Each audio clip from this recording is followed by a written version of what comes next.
गामाविश्य च भूतानि धारयाम्यहमोजसा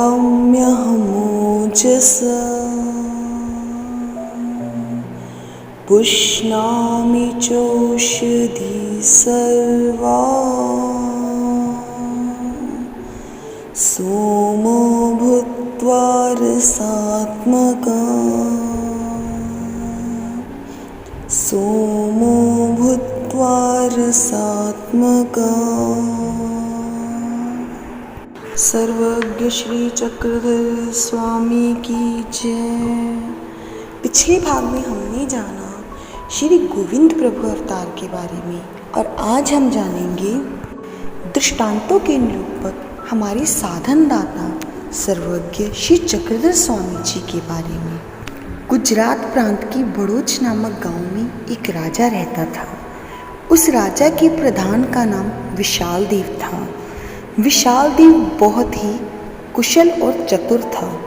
विशाल देव की पत्नी का नाम मालाइसा किंवा मालिनी था। इस दंपत्ति के घर एक पुत्र ने जन्म लिया। इस पुत्र का नाम हरिपाल देव रखा गया। योग्य समय आने पर हरिपाल देव का विवाह कमलाइसा के साथ संपन्न हुआ। विवाह उपरांत समय व्यतीत होना आरंभ हुआ, परंतु काल को कुछ और ही मंजूर था। हरिपाल देव को कोई रोग हुआ, जिस रोग के कारण वह कुछ दिन बीमार रहे और उस रोग के कारण मृत्यु को प्राप्त हुए। हरिपाल देव की मृत्यु के पश्चात सारे नगर में शोक का सन्नाटा छा गया। माँ की एक ही इच्छा होती है कि मेरा पुत्र दीर्घायु हो और उसके पुत्र की मृत्यु कभी भी उसके सामने ना हो, परंतु मालिनी माता का पुत्र मृत अवस्था में उसके सामने पड़ा हुआ था। उस माँ की विरह को हम अनुभव नहीं कर सकते हैं।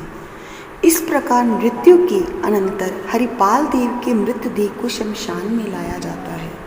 उधर दूसरी तरफ द्वारिका में कामाख्या के हट के कारण श्री चक्रपाणि महाराज जी ने अपने पुर को त्याग दिया था। वह वृतांत हमें अवगत है। श्री चक्रपाणि महाराज जी ने बड़ोच में आकर हरिपाल देव के मृतदेह को स्वीकार किया। देखते ही देखते हरिपाल देव जीवित हो उठे। इस प्रकार अवतार धारण करने की पद्धति पतित को स्वीकार करना कहते हैं।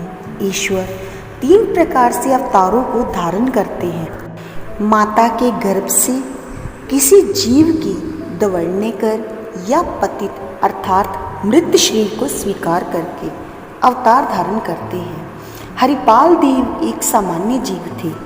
उनके मृत शरीर को ईश्वर ने स्वीकार किया।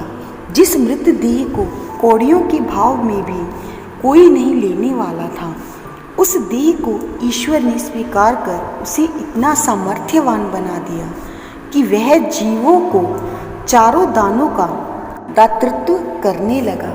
सभी देवताएं दासियां बन उसकी सेवा में तत्पर हो गई और वह हरिपाल देव सृष्टि के जीवों का उद्धार करने लगे। तात्पर्य, हरिपाल देव अब सामान्य जीव नहीं रहे थे, अपितु ईश्वर बन चुके थे। हरिपाल देव ही आगे जाकर श्री चक्रधर कहलाए।